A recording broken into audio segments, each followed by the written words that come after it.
So insurance మటుకు తప్పకుండా కట్టుకుంటారు పాపం మీరు.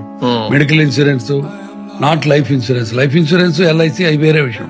బట్ మెడికల్ ఇన్సూరెన్స్ కట్టుకుంటే మీకు ఫ్యామిలీకి ఎంతో అక్కడికి వస్తుంది. మీరు రేపు ఎక్కడి నుంచి అప్పులు తెచ్చి పెట్టాలి. ఎందుకంటే ఆల్మోస్ట్ నాకు కరెక్ట్ గా స్టాటిస్టిక్స్ తెలీదు, 10 to 20% పీపుల్ హెల్త్ కేర్ కాస్టులు తట్టుకోలేక పావర్టీ కిందకి వెళ్ళిపోతారంట ఇండియాలో. ఉన్నాయి అమ్ముకోవాల్సి వస్తుంది. అవి ఎందుకని?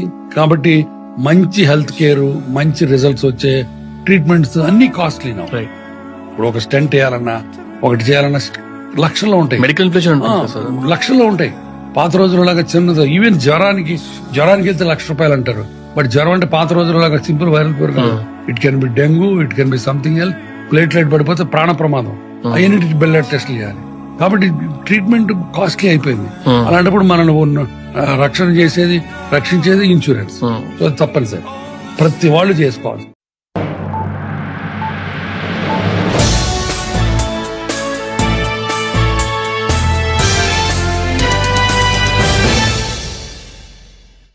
శ్రీనాథ్ రెడ్డి మిట్టపల్లి యూట్యూబ్ ఛానల్కి స్వాగతం. అందరికీ నమస్కారం. నేను మీ శ్రీనాథ్ రెడ్డి మిట్టపల్లి. ఇవాళకి వచ్చి శ్రీనాథ్ రెడ్డి మిట్టపల్లి యూట్యూబ్ ఛానల్కి స్వాగతం. అందరికీ నమస్కారం. నేను మీ శ్రీనాథ్ రెడ్డి మిట్టపల్లి. ఇవాళకి వచ్చి February 7, 2026 ఇవాళ ముఖ్యాంశాలకు వచ్చినట్లయితే, కువైట్ నేషనల్ మ్యూజియంలో ఎవరైతే ఆస్ట్రానమీ పైన ఇంట్రెస్ట్ ఉంటుందో, కువైట్కి సంబంధించిన పౌరులు కావచ్చు, ప్రవాసీలు కావచ్చు, అలాంటి వారి కోసం అని చెప్పేసి అక్కడ షోల నియంత్రణకు ఏర్పాటు చేస్తున్నారు. ప్లానిటోరియం అని చెప్పేసి షోస్ని వేస్తున్నారు.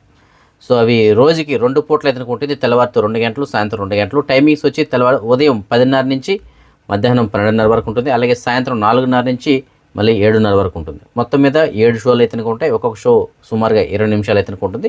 అయితే వీటికి సంబంధించిన ధరలు వీటి గురించి అయితే మనకి తెలియలేదు, కానీ మొత్తం మీద అక్కడ రోజుకి 7 షోలు అయితే ఉంటాయి. సో ఎవరికైతే ఇంట్రెస్ట్ ఉంటుందో ఈ ఆస్ట్రానమీ పైన, అలాంటి వాళ్ళు వాటి గురించి తెలుసుకోవడానికి మంచి అవకాశం ఇది. సో ఇంట్రెస్ట్ ఉన్న వాళ్ళైతే వెళ్ళి చూడొచ్చు. సో ప్లానిటోరియం అని చెప్పేసి పెద్ద స్క్రీన్ ఏర్పాటు చేసి అక్కడ మనకు చూడడానికి అయితే అవకాశం కల్పిస్తారు. అయితే ఇది రోజు ఉంటుందంటే లేదు, కేవలం వారాంతంలో మాత్రమే అక్కడ ఈ షోలను అయితే నిర్వహించడం జరుగుతుంది.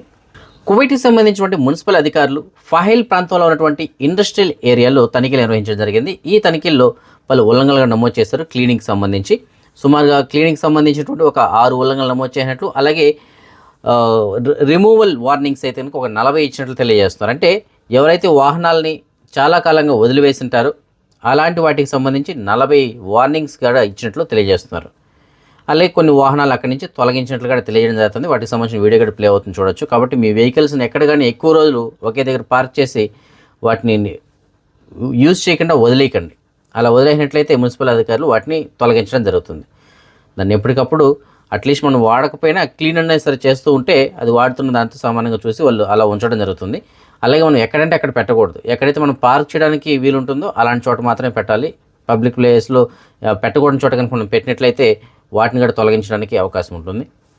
కువైట్లోని సోషల్ మీడియాలో ఒక వీడియో అయితే వైరల్ అవుతుంది. ఆ వీడియోలో ఉన్నది ఏమిటంటే, ఎర్ముక్ ప్రాంతంలో ఉన్నటువంటి బస్ స్టాప్ దగ్గర కొంతమంది కువైట్కి సంబంధించినటువంటి పిల్లవాళ్ళు, యువకులు, చిన్న చిన్న పిల్లవాళ్ళు కర్రలు అలాగే బాటిల్స్ తోటి ఈ పబ్లిక్ ట్రాన్స్పోర్ట్ అంటే బస్సులు ఏవైతే ఉంటాయో వాటిలో వెళ్తున్న వాళ్ళపైన దాడి అయితే చేయడం జరుగుతుంది. అంటే వాళ్ళని గాయపరిచేలాగా వాళ్ళు ప్రవర్తిస్తున్నారనమాట. ఆ విధంగా చేయడం జరుగుతుంది.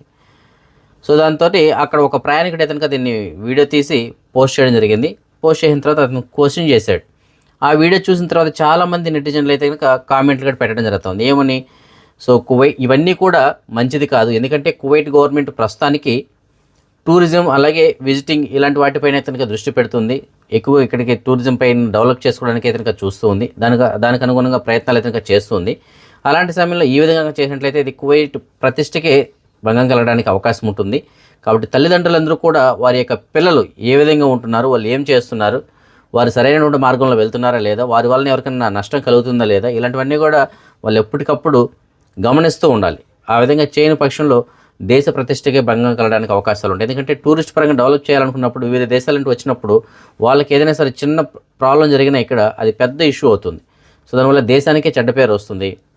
దాని తర్వాత భవిష్యత్తులో టూరిస్టులు ఎవరికైనా ఇక్కడ రావడానికి అవకాశం కూడా ఉండదు. సో ఆ విధంగా అయితే ఇంకా కామెంట్లు పెడుతూ ఉన్నారు. సో అది కూడా కరెక్ట్. ఈ మధ్యకాలంలో చాలా సంఘటనలు ఇలాంటివి అయితే చూస్తూ ఉన్నాం కూడా. సో ఇకపైన సరే తల్లిదండ్రులు పిల్లలపైన చర్యలు తీసుకొని, అంటే వారిని సరైన మార్గంలో పెట్టి వారికి మంచి మాటలు చెప్పు ఏదో ఒక విధంగా ఇలాంటి మళ్ళీ జరగకుండా చూస్తారని చెప్పేసి మనం అయితే ఆశిద్దాం. కువైట్లో చాలామంది ఇంట్లో వంట చేసి అమ్మడం జరుగుతూ ఉంటుంది. అయితే వాళ్ళకి ఇకపైన కష్టకాలం అని చెప్పేసి మనం చెప్పుకోవాలి. కువైట్కి సంబంధించిన గవర్నమెంట్ తెలియజేస్తున్నటువంటి కొత్త చట్టం ప్రకారం కువైట్లో ఎవరైతే ఈ విధంగా ఇండ్లలో వంట చేసి అమ్ముతూ ఉంటారో అలాంటి వారు కనుక ఉల్లంఘించినట్లయితే, అంటే సరైనటువంటి అనుమతులు లేకనే కనుక చేసినట్లయితే వారికి భారీగా జరిమానాలు అలాగే జైలు శిక్ష కూడా ఉంటుందని చెప్పేసి తెలియజేస్తున్నారు. ఒకసారి 2 కూడా ఉంటాయని చెప్పేసి కూడా తెలియజేస్తున్నారు. దీనికి తప్పనిసరిగా లైసెన్స్లు అయితే ఉండాల్సి ఉంటుంది. ఫస్ట్ వచ్చి minister of commerce and industries వీళ్ళ దగ్గర నుంచి లైసెన్స్ ఉండాల్సి ఉంటుంది. దాని తర్వాత లైసెన్స్ వచ్చి కువైట్కి సంబంధించిన PAFN అనగా public authority for food and nutrition department. So తప్పనిసరిగా మనం ఫుడ్కి సంబంధించిన ఎలాంటి జరగాలన్నా సరే PAFM నుంచి లైసెన్స్ అయితే కలిగి ఉండాలి మనం. సో ఈ 2 కనుక లేకపోతే వారిపైన చర్యలు తీసుకోబడుతుందని చెప్పేసి తెలియజేస్తున్నారు. సాధారణ మినిస్టర్ ఆఫ్ కామర్స్ అంటే వాణిజ్య లైసెన్స్ ఉన్నా సరే PAFM నుంచి తప్పనిసరిగా లైసెన్స్ అయితే ఉండాలి. PAFN నుంచి లైసెన్స్ లేని వాళ్ళు ఎవరైతే ఉంటారో అలాంటి వారిపై చట్టపరమైన చర్యలు చాలా కఠినంగా ఉంటాయని చెప్పేసి తెలియజేస్తున్నారు. ఈ మధ్యకాలం మనం చూస్తున్నాం కువైట్లో చాలా ప్రదేశాల్లో ఇంట్లోనే వంట చేయడం, దాన్ని ఆన్లైన్లో ప్రమోట్ చేసుకుంటున్నారు.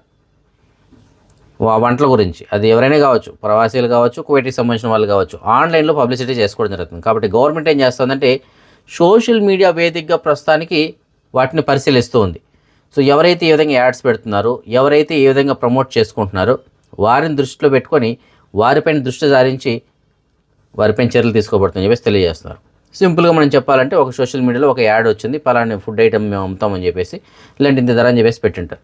దాన్ని సింపుల్గా నేనే ఒక అధికారి అనుకుందాం, ఫర్ ఎగ్జాంపుల్ నేను ఫోన్ చేస్తాను, నాకు ఇట్లా కావాలి అని చెప్పేసి అంటాను. ఓకే అంటారు. సో మనం అడ్రస్ చెప్తాం, అడ్రస్కి పంపిస్తారు. నేను రిసీవ్ చేసుకున్న తర్వాత అప్పుడే నేను ఆ వ్యక్తితో పాటు అక్కడికి వెళ్ళొచ్చు, లేదంటే ఆ ఐటెం తీసుకున్న వాళ్ళు ఎక్కడి నుంచి అయితే డెలివరీ చేశారో అక్కడికి నేను ఇండివిజువల్గా వెళ్ళొచ్చు. ఏ విధంగా సరే అక్కడికి వెళ్ళి నేను తనిఖీ చేసి వారిపైన చర్యలు తీసుకోవడానికి కనుక అవకాశాలు ఉండొచ్చు. సో ఆ విధంగా దృష్టి సారిస్తున్నారు. సోషల్ మీడియా వేదికగా ఎవరైతే ప్రమోట్ చేసుకుంటూ లైసెన్స్ లేనటువంటి ఈ ఫుడ్ ఐటమ్స్ తయారు చేసి అమ్ముతూ ఉంటారో అలాంటి వారిపైన చాలా కఠినమైనటువంటి చర్యలు అయితే ఉంటాయని చెప్పేసి తెలియజేస్తున్నారు. కువైట్కి సంబంధించినటువంటి మినిస్టర్ ఆఫ్ ఇంటీరియర్ వాళ్ళు కువైట్లో ఎవరైనా సరే మాదక ద్రవ్యాలకు సంబంధించిన ఉల్లంఘనలకు పాల్పడినట్లయితే వారిపైన 0 టాలరెన్స్ అంటే క్షమాపణ అటువంటిదే లేకుండా వారిపైన చర్యలు అయితే తీసుకోబడుతుందని చెప్పేసి తెలియజేస్తున్నారు. అందులో భాగంగానే కువైట్లోని పలు ప్రాంతాల్లో వీళ్ళు నిర్వహించిన తనిఖీల్లో భాగంగా సుమారు ఒక 16 మందిని అయితే అదుపులో తీసుకోవడం జరిగింది. ఆ 16 మంది కూడా వివిధ దేశాలకు సంబంధించిన వాళ్ళు అయితే ఉన్నారు. వీరి దగ్గర నుంచి భారీ మొత్తంలోని మాదక ద్రవ్యాలను కూడా స్వాధీనం చేసుకున్నారు. సుమారు ఒక 800 గ్రాముల షాబు, 745 గ్రాముల హాషిస్, అలాగే 151 గ్రాముల కెమికల్ పదార్థాలు, అలాగే 40 ml కెమికల్ ఆయిల్, వీటితో పాటుగా 3 గ్రాముల హెరాయిన్, అలాగే 5000 క్యాప్టగాన్ మాత్రలను కూడా స్వాధీనం చేసుకోవడం జరిగింది. వీరందరిపైన చట్టపరమైన చర్యలు తీసుకోవడం కోసం సంబంధిత విభాగాలకు రెఫర్ చేశారు. సో ఒక్కటి మనం గుర్తుపెట్టుకోవాలి, కువైట్లో ప్రస్తుతానికి మాదక ద్రవ్యాలకు సంబంధించిన కొత్త చట్టాలు అయితే అమల్లో ఉన్నాయి. ఎవరైనా పొరపాటున మాదక ద్రవ్యాల కేసులో పట్టుబడ్డట్టయితే భారీగా శిక్షలు అయితే ఉంటాయి. అయితే ఉరి శిక్ష ఉండొచ్చు, జీవిత ఖైదు ఉండొచ్చు, లేదంటే లక్షల్లో 10,000 నుంచి ₹1,00,000 వరకు జరిమానాలు కూడా ఉంటాయి. సో అంత భారీగా అయితే శిక్షలు ఉంటాయి. కాబట్టి మాదక ద్రవ్యాల విషయంలో మాత్రం మీకు తెలిసి తెలియక మాత్రం ఎట్టి పరిస్థితుల్లోనూ ఇరుక్కోకండి. సౌదీ అరేబియాలో మద్యం విక్రయాలకు సంబంధించి కొత్త నిర్ణయం ఒకటి తీసుకోవడం జరిగింది. గతంలో 2024 జనవరి నెలలో ముస్లిమేతరులైనటువంటి దౌత్యవేత్తలు ఎవరైతే ఉంటారో, అంటే ఎంబసీలో పనిచేసేటువంటి అంబాసిడర్లు ఎవరైతే ఉంటారో అలాంటి వాళ్ళు, ముస్లింలు కానటువంటి వాళ్ళు ఎవరైతే ఉంటారో అలాంటి వారికి మద్యం విక్రయించడానికి అప్పుడు అనుమతి కల్పించడం జరిగింది. అయితే 2025 చివరి నాటికి ఇది ముస్లిమేతరులు ఎవరైనా సరే ధనికులుగా ఉంటే కనుక అలాంటి వాళ్ళు ఈ మద్యం అయితే కొనుక్కోవచ్చు అని చెప్పేసి వెసులుబాటు అయితే ఇచ్చింది. సో అంబాసిడర్లనే కాదు, ఎవరైనా సరే బాగా డబ్బున్న వాళ్ళు ఉంటే కనుక కొనుక్కోవచ్చు. సో దానికి ఒక నిబంధన కూడా పెట్టింది. వారి యొక్క వార్షిక ఆదాయం సుమారుగా $1,00,000 కనుక ఉన్నట్లయితే వారు మద్యం కొనుక్కోవచ్చు అని చెప్పేసి అంటున్నారు. సో ఏదైనప్పటికీ సౌదీ అరేబియాలో కూడా మద్యం పైన కొన్ని వెసులుబాట్లు అయితే కల్పిస్తున్నారు.